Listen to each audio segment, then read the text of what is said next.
رسول الله صلی الله علیه وسلم فرمای من صلى العشاء في جماعة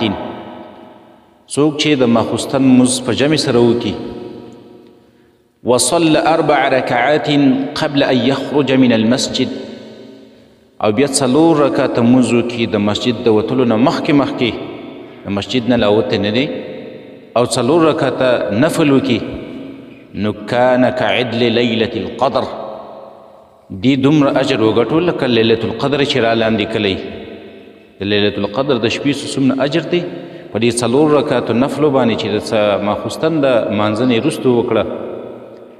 دغومره اجر ورته میلاو شو څومره اجر چې په لیلة القدر په شپه کې سړي ته میلاویږي همونږ تاسو ته معلومه ده چې د لیلة القدر شپه د 1000 میاشتو د عبادت نه غوره ده که یو سړی 83 کاله او 4 میاشتې عبادت وکړي او بل سړی یوه د لیلة القدر شپه رالاندې کړي او په هغې کې عبادت وکړي نو د یوې شپې د لیلة القدر عبادت د دغه 83 کاله 4 میاشتو د عبادت نه غوره دی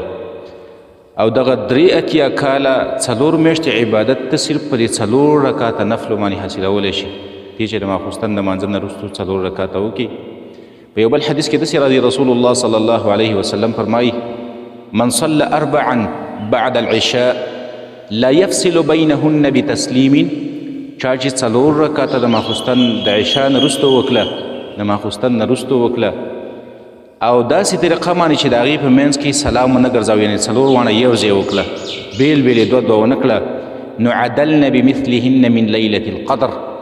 دته دومره اجر میلاو شو لکه دا 4 رکعاته چې د لیلة القدر په شپه باندې کړي دا څومره اجر دی او څومره آسان عمل دی چې موږ او تاسو ته په دې 4 رکعاتو باندې د لیلة القدر د شپې عبادت چې دی دا میلاویږي